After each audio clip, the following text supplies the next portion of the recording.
Hi everyone, welcome to my channel. So again ఈరోజు ఒక కొత్త వీడియోతో మీ ముందుకు వచ్చాను. ఇది వచ్చేసి మనకి కంచి ట్రిప్ వెళ్ళాను అనమాట. మొన్న ఇండియాకి వచ్చినప్పుడు ఒక 1 డే ట్రిప్ అనుకోవచ్చు. సో నేను మా అన్నయ్య వాళ్ళ ఇంట్లో నుంచి స్టార్ట్ అవ్వడానికి ఎర్లీ మార్నింగ్ 3:30కి అలా స్టార్ట్ అయ్యాము, నేను మా వదిన. సో రీచ్ అయ్యేసరికి మార్నింగ్ 9 అయింది. సో బెంగళూరు నుంచి చాలా బస్సెస్ ఉన్నాయండి. ఎర్లీ మార్నింగ్ బుక్ చేసేసుకుంటే ఒక 3.5 hours జర్నీ. 9 o'clock అలా వచ్చాము. వచ్చి రాగానే డైరెక్ట్గా ఇలా అమ్మవారి టెంపుల్కి వెళ్ళిపోయామండి. చాలా ప్రశాంతంగా ఉన్నింది. ఇంకా మేము వెళ్ళిన టైం అప్పుడు ఇంకా స్వామివారు ఇంకా ఉండిండ్రు అనమాట, అయ్యప్ప స్వామివారు. సో వాళ్ళందరూ దర్శనం చేసుకోవడానికి మాకు కొంచెం టైం పట్టింది. ఆ తర్వాత ఇలా బయటకు వచ్చేసిన తర్వాత ఇక్కడంతా గుడి ఆవరణం అండి. సో మొత్తం ఇలా అందరూ ఉన్నారు.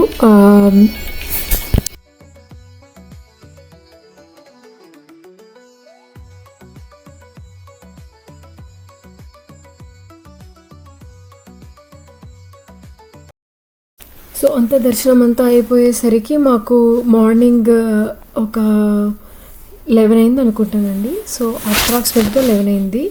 ఇంకా ఆవరణం మొత్తం చుట్టూ గుడి చుట్టూ ప్రదర్శన చేసుకొని దేవుడిని మొక్కుకొని ఇంకా అటునుంచి మేము వరదరాజు పెరుమాళ్ టెంపుల్కి బయలుదేరామండి. సో ఎవరికైనా తెలియకపోతే వరదరాజు పెరుమాళ్ టెంపుల్లో ఏముంటుంది అంటే బంగారు బల్లి ఉంటుందండి. సో బంగారు బల్లికి వెళ్ళే ముందర మేము ఏమనుకున్నాం, సరేలే ఎక్కడైనా ఆగి బ్రేక్ఫాస్ట్ చేసుకొని, ఎందుకంటే మార్నింగ్ 3:30కి లేచాం కదా. సో ఎక్కడైనా ఆగి బ్రేక్ఫాస్ట్ చేసుకొని అక్కడ నుంచి వరదరాజు పెరుమాళ్ టెంపుల్కి వెళ్దాం అనుకున్నాము. కానీ మీరు అసలు కంచిలో వెళ్తే ఇలా ఒక ప్లేస్ నుంచి ఇంకొక ప్లేస్కి ఒకటి ఆటోలుతో మాట్లాడడానికి, బేరాలు ఆడడానికి టైం సరిపోతుంది. 2 అసలు బ్రేక్ఫాస్ట్ మన హైదరాబాద్ లేకుంటే మన దేవస్థానాల చుట్టూ ఎన్ని బ్రేక్ఫాస్ట్ సెషన్స్ ఉంటాయండి. అమ్మవారు గుడి ఆలయం చుట్టూ ఉన్న హోటల్స్ అన్నీ కూడా కాఫీ షాప్స్ అండి. నాకైతే మరి నాకు తెలియదు, నేను ఇంకా కొంచెం త్వరగా వెళ్ళిండాల్సిందో ఏమో నాకు తెలియదు. కానీ అసలు ఎంత ఆకలేసిందంటే మాకు ఒక్క బ్రేక్ఫాస్ట్ షాప్ కూడా కనిపించలేదు.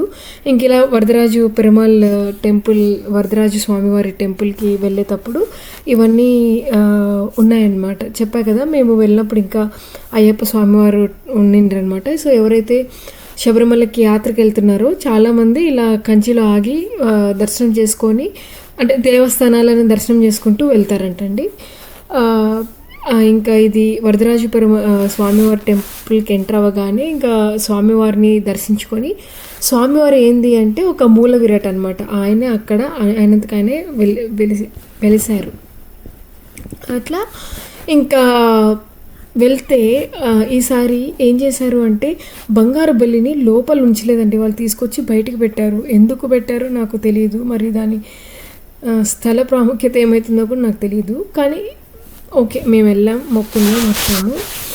ఈ స్వామి టెంపుల్ మొత్తం చుట్టూ అయితే ఎన్ని మండపాలు ఉన్నాయంటండి. ఒక్కొక్క మండపం కార్వింగ్ చూడాలి, అసలు అమేజింగ్. అసలు చాలా చాలా చాలా చాలా బాగా చేశారనమాట. ఆ అలైన్మెంట్ కూడా చూసారా, ఈ మండపం నుంచి చూస్తే ఆ మండపం, ఆ మండపం నుంచి చూస్తే గోపురం కనిపించేటట్లా. సో చాలా మంచిగా చేశారండి. సో మేము వెళ్తున్నాము. మేము అనుకున్నాం డైరెక్ట్గా బంగారు బల్లి దర్శనానికి వెళ్తున్నాం అనుకున్నాం అనమాట.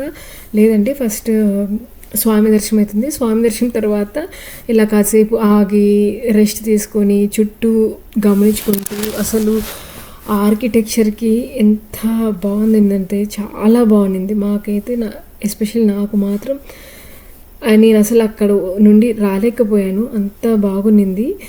సో ఆ పెయింటింగ్స్ కానీ, ఆ కాలం నాటి పెయింటింగ్స్ కానీ, ఆ చిన్న చిన్న minute designs on the stone is like చాలా బాగుంది అనమాట.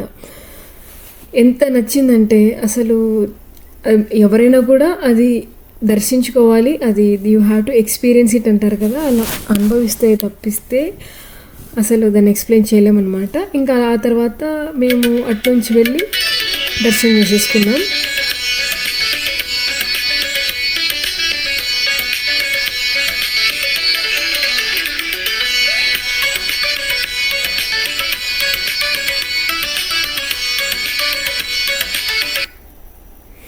ఇంకా అంతా దర్శనం అయిపోయాక కాసేపు ఉండి అక్కడ ఇంకొన్ని టెంపుల్స్ వెళ్ళాము. ఆ తర్వాత మళ్ళీ ఈవినింగ్ అయిపోయిందండి. ఈవినింగ్ మరి ఒకసారి అమ్మవారి దర్శనం చేసుకుందామని చెప్పి అమ్మవారి దర్శనానికని వచ్చి ఇక్కడే డిన్నర్ చేసుకున్నాం అనమాట. చెప్పా కదా, డిన్నర్కి అయితే ఉన్నాయి కానీ బ్రేక్ఫాస్ట్కి అయితే లేవండి. చాలా నీట్గా ఉన్నింది మొత్తం టెంపుల్ చుట్టూ అయినా కూడా, ఏదైనా కూడా ఎవరైనా వెళ్ళాలి అనుకుంటే వెళ్ళచ్చు, చాలా నీట్గా ఉన్నాయి. ఇంకా దాంతోపాటు మేము కొంచెం షాపింగ్ లాగా చేసాము.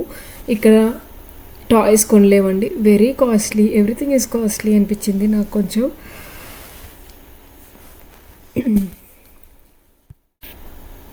ఇంకక్కడ నుండి మొత్తం ఇంటికి ఏం కావాలి, ఏమైనా దీపాలు కావాలా లేకుంటే కుంకుమ తీసుకెళ్తాం కదా, సో కుంకుమ అలా మొత్తం చూసామండి. సో ఇక్కడితో మా కంచి 1 డే ట్రిప్ అయిపోయింది, but unexpected trip with lot of memories. So ఇలా ఎప్పుడైనా కూడా అన్ఎక్స్పెక్టెడ్ ట్రిప్ వెళ్ళాలని నేను కోరుకుంటున్నా. నా వీడియో కనుక మీకు నచ్చినట్టయితే please like, share and subscribe to my channel. Thank you. See you in the next video. Bye.